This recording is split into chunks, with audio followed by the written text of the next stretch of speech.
Okay, this worksheet here is the second half of the two properties we can work with that relates the percentage of data and an interval centered at the mean. This is the empirical rule. The empirical rule requires a bell-shaped distribution. I got my pen working. It requires a bell-shaped distribution, and here's the different values for K. K could be 1, 68% of the data is in the interval. K equal to 2, 95, K equal to 3, 99.7. So once again, we have an interval.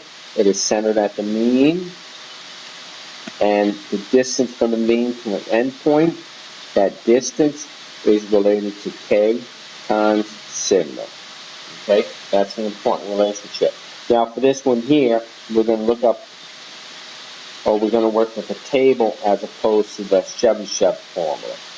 The national average for mathematics SAT scores in 2011 was 514.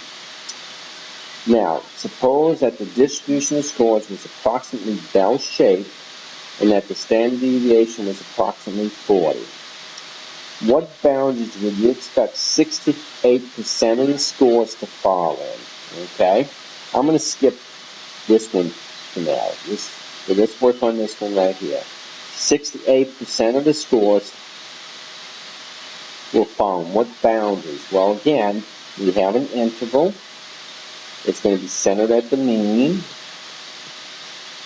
That interval is related, the distance from the center to the endpoint, that distance is related to sigma by K times sigma. This interval contains 68% of the data. We're told that. Now, it is bell-shaped.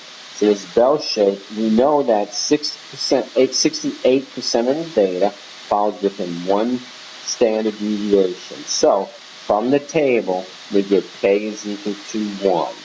So therefore, K times sigma is going to be 1 times 40, which is 40.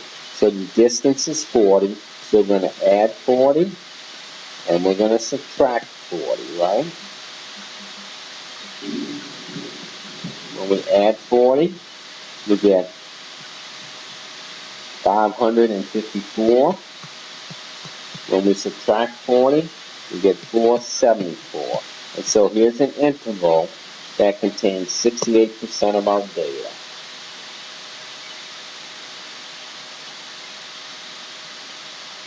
Okay?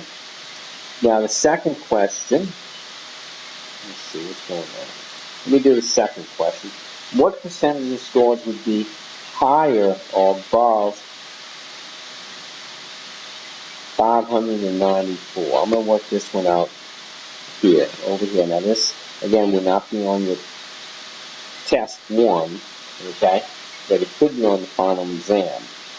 Alright, what percentage of your scores would be above 594? So we want to be above 594. So here's our mean. Is 594. The distance between 514 and 594 is 80.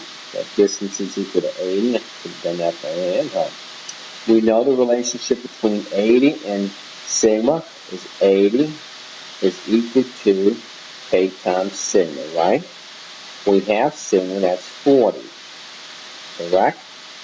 So that tells us K is equal to 2, because sigma is equal to 40. Now, since we have a bell-shaped distribution, when K is equal to 2, that tells us 95% of our data, let me redraw my interval, is 514. I have an interval centered at the mean. This upper endpoint here is 594. And I know that I lost my percentage. It is 95% of my data is in this interval. If 95% of my data is in the interval, that means 5% of the data lies on the outside. Well, again, it's evenly distributed, so therefore that tells me the percentage above this is half of 5%, So the answer to part B is half of 5%, which is 2.5%. 2.5% of the data is going to be above 594. Okay, second to last question. A similar problem. We have citrus fruit consumption. Average person eats 26.8 pounds of fruit a year. It's bell-shaped. That's an important keyword. Standard deviation is 4.2 pounds. We want to know the percentage of Americans that would expect to consume more than 31 pounds of fruit. So here we go. Our mean is 26.8. Our upper bound is 31, but we actually want to know the percentage up here. The distance from here to here is 31 minus 26.8. That distance is 4.2. The relationship to 4.2 and the standard deviation is k times sigma. It happens to be 4.2, so k turns out to be 1. From our table, 1 is associated with 68% of our data. But again, we have to be aware that this 68% is the data that is within one standard deviation. So here's our mean. Here's our upper bound number. We have 68% of our data in here. That means on the outside, we have 32% of our data. But once again, that's evenly divided between these two sides. So the percentage above 31 is 32% divided by 2, which is 16%. So the answer to this one is 16%. Got it? So what's the difference between Chevyshev's and the empirical rule? Well, both of them apply to solving problems associating the percentage of data in an interval centered at the mean. Chevyshev's works all the time. The empirical rule requires you to have a bell-shaped distribution.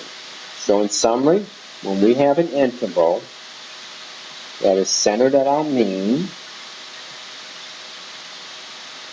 the distance from the center to an endpoint is related to or is equal to k times sigma, where k is the number of standard deviations from the mean.